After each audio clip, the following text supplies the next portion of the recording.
Hier ist das deutsche Fernsehen mit der Tagesschau.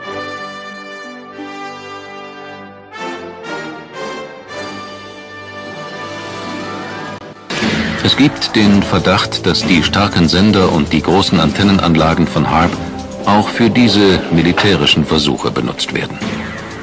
Kona, Alaska. Fernab von jeglicher Zivilisation betreiben die amerikanischen Militärs hier eine Anlage zur Manipulation der Ionosphäre. Der Name des geheimnisvollen Projekts ist HAARP. Ein riesiger Antennenwald kann Radiowellen in die Ionosphäre abstrahlen. HAARP hat eine Sendeleistung von 3600 Kilowatt. Das entspricht der Leistung von 1000 Fernsehsendern.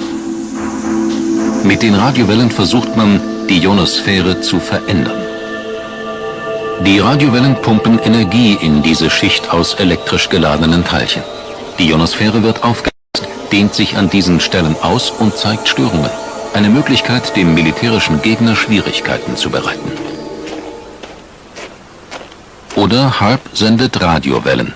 Diese Wellen werden an der Ionosphäre reflektiert und gelangen als extrem lange Radiowellen rund um den Erdball. Das Ziel? Auf diese Weise kann man auch mit abgetauchten Atom-U-Booten jederzeit Funkkontakt halten, denn nur die extrem langen Radiowellen dringen in die Tiefen des Meeres ein. Es gibt den Verdacht, dass die starken Sender und die großen Antennenanlagen von HAARP auch für diese militärischen Versuche benutzt werden. Doch offiziell soll HAARP lediglich der Erforschung der Ionosphäre dienen. Hier, in der Nähe von Tromsø in Norwegen, werden von den Europäern Experimente mit der Ionosphäre durchgeführt, zu Forschungszwecken. Mit Hilfe von speziellen Anlagen werden Radarimpulse in die Ionosphäre gesendet. Ein kleiner Teil von diesen Signalen wird vor allem durch die Elektronenströme in der Ionosphäre zurückgestreut und von den Antennen wieder empfangen. Daraus lassen sich Rückschlüsse etwa auf die Dichte, Energie und Bewegung der Elektronen ziehen. Am 14. Januar gab es im ZDF einen Wetterbericht, der bei den Zuschauern viele Fragen offen gelassen hat. Der Meteorologe Gunther Tiersch hatte schlangenförmige Wolken auf dem Radarschirm, die sich mit keinem Gesetz der Meteorologie erklären ließen. Und merkwürdig war auch, dass diese Wolken nur auf dem Radarschirm, nicht aber am Himmel zu sehen waren. Und dann haben wir noch etwas, was wir nicht als Regen oder Schnee identifizieren können. Hier im Westen diese Schlangenlinien, das haben wahrscheinlich am Nachmittag über der Nordsee ein paar Flugzeuge, Militärflugzeuge rausgebracht. Und in etwa 5 bis 6 Kilometer Höhe, hat mit Wetter so nichts zu tun. Ein Phänomen, das Carsten Brandt vom Wetterdienst Donnerwetter gut kennt. Bereits 2005 waren den Meteorologen erstmals solche merkwürdigen Geisterwolken aufgefallen. Auch Kriegsschiffe tarnen sich mit solch künstlichen Wolken. Düppel wurden bereits im Zweiten Weltkrieg entwickelt. Bestanden sie damals aus Staniolstreifen, so sind es heute mit Aluminium bedampfte Glasfasern mit einer Länge von 15 bis 25 mm und einem Durchmesser von ca. 100 Mikrometer. Sind die Fäden halb so groß wie die Wellenlänge des Radars, kommt es zu Falschechos. Für die enorm großen Geisterwolken aus Richtung holländischer Küste müssen immer wieder tonnenweise der Substanz über der Bundesrepublik niedergehen. Wir richten Umweltzonen und Ähnliches ein und anscheinend gilt die Umweltzone in 4-5 Kilometer Höhe über der Nordsee anscheinend nicht und über Deutschland nicht. Da spielt es keine Rolle, was da ausgebaut wird. Finde ich unglaublich. Im Februar 2008 macht Eberhard Koschella auf seiner Pferdekoppel bei Kaiserslautern eine merkwürdige Entdeckung. Er findet auf dem Gelände große Mengen glänzender Faserbüschel. Es lag hier überall auf den Koppeln, auch im Wald, und am meisten konzentriert hier auf dieser Koppel. Und wir haben das eingesammelt und es ergab mehrere Einkaufstüten voll. Koschella wandte sich an Wolfgang Jung von der örtlichen Bürgerinitiative, die die militärischen Aktivitäten der nahen US-Airbase Ramstein kritisch beobachtet. Alle 20 bis 30 Tage ungefähr, konservativ abgeschätzt, gibt es diese Wetterlagen, wo auch diese Partikel auftauchen. von der Nordsee her, Hochdruckgebiet darüber, von Nordwesten her kommt das rein. Und wenn man das wirklich mal auswerten würde, würde man überrascht sein, wie häufig das auftritt. Also alle 20 bis 30 Tage so eine Situation mit einem flächenhaften Partikelstrom. Und das hier ist... Auch wenn diese Militärwolken nicht von der Bundeswehr stammen, dass sich niemand verantwortlich fühlt für Stoffe, die regelmäßig über Deutschland absinken und die eigentlich verboten sind, halten die Meteorologen schlichtweg für absurd. Absurd ist ja noch eine nette Umschreibung. Hier wird die Bevölkerung getäuscht. Hier wird die Bevölkerung getäuscht.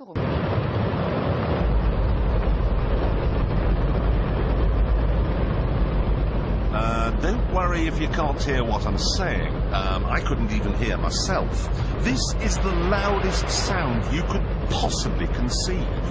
And, as it turns out, the cleanest.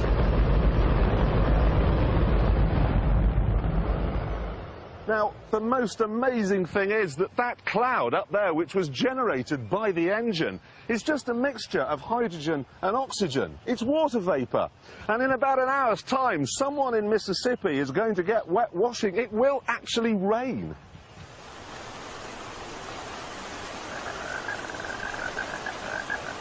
I told you! It's raining! That's unbelievable! Oh. NASA's playing God. It's making its own weather.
Und das wollen einige Forscher nachahmen.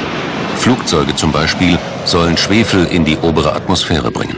Das Schwefelpulver wird dem Kerosin beigemischt und bei der Verbrennung in den Triebwerken entsteht dann Schwefeldioxid, wie bei einem Vulkanausbruch. Die Schwefeldioxidteilchen streuen das Sonnenlicht und reduzieren die auf der Erde ankommende Strahlung.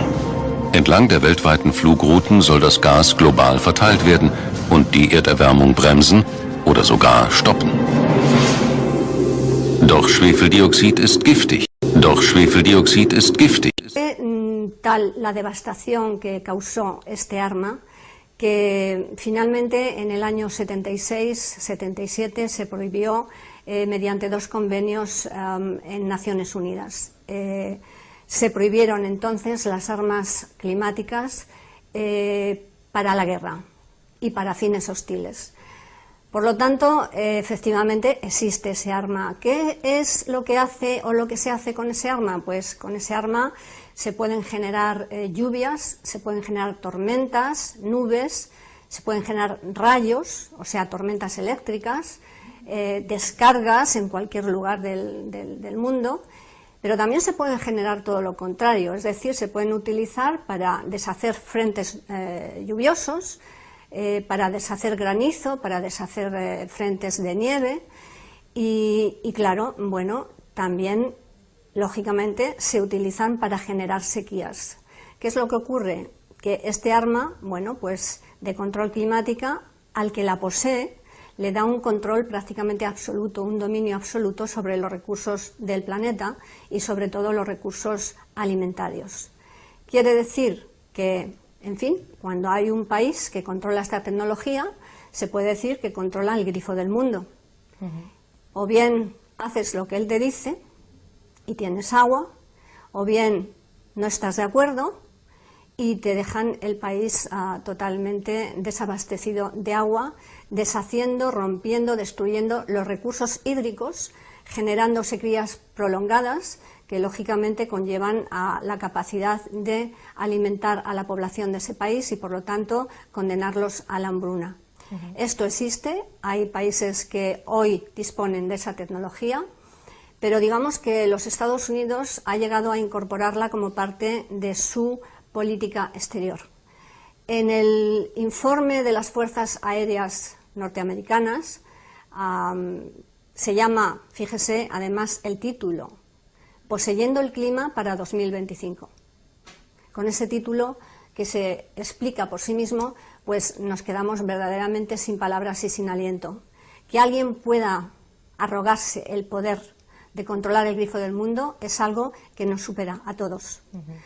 Entonces, bueno, en este mismo informe se dice que formará parte de la política exterior de los Estados Unidos, quiera el mundo o no quiera, y que esta política se va a imponer a través de convenios bilaterales, a través de organizaciones como la OTAN, que es lo que nos compete a nosotros, o a través de las Naciones Unidas. De hecho, en la última Asamblea General de Naciones Unidas, en el apartado D de su 5º informe sobre cambio climático, el IPCC ya de alguna manera reivindica esto que se denomina geoingeniería. Visto así, la verdad que da un poco de terror, aunque por otro lado uno puede pensar, bueno, pues no está mal, ¿no? Si se ha avanzado, se ha podido descubrir una tecnología que nos ayuda, podría facilitarle la vida a muchas personas en zonas donde sufren sequía o donde pues a lo mejor se necesita cierto control, pero utilizado de esta manera puede asustar, porque hasta qué punto se puede presionar con o Estados Unidos o algún país poderoso puede presionar con esta tecnología a otros. Bueno, está claro que cuando tienes esta tecnología puedes presionar a quien te dé la gana. De hecho, yo el año pasado, no, este año, estuve muy preocupada con la reacción de Pyongyang, por ejemplo, en Corea del Norte, que estaba decidido a iniciar una guerra nuclear, ¿no? Y pensaba lanzar una guerra nuclear contra los Estados Unidos. Bueno, Estados Unidos tiene una lista de países, ellos en su jerga de clasificación de los países, pues unos son países parias, donde no se respetan los derechos humanos, etcétera, pero otros son los países canallas, que son los que están totalmente en contra del gobierno americano. Entre esos países canallas está, por ejemplo, Corea del Norte, donde hace que no llueve una eternidad y lógicamente no pueden alimentar a sus propios ciudadanos. Entonces llega un momento en que finalmente, en fin, no se justifica la actitud de este gobernante, ¿no? Pero se llega a entender la desesperación de un gobernante y la desesperación de un pueblo, sabiendo que le están obligando a pasar hambruna solamente porque están en la lista de los países canalla, ¿no? Cuba es otro ejemplo, ¿no? Pero bueno, Cuba ha tenido recursos, felizmente, para restaurar sus sistemas hídricos y en ello están. Josefina, la gente se preguntará en casa, bueno, esto nos queda muy lejos. Estamos hablando de países que están a miles de kilómetros de Zamora, pero sí que aquí ya empieza a haber preocupación. ¿Dónde, en qué zonas se están empezando a despertar las sospechas ante esa utilización de la geoingeniería? Bueno, una cosa que tengo que explicar es lo siguiente.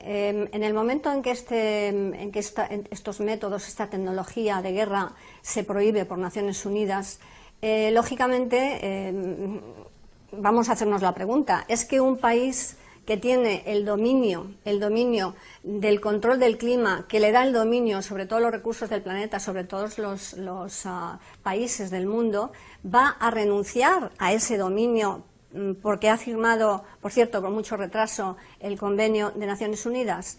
No va a hacerlo. Lo único que le queda a este país es cambiar el collar al perro, es decir, es generar un problema global para después venir con una solución global. El problema global fue el generar la nueva religión del cambio climático.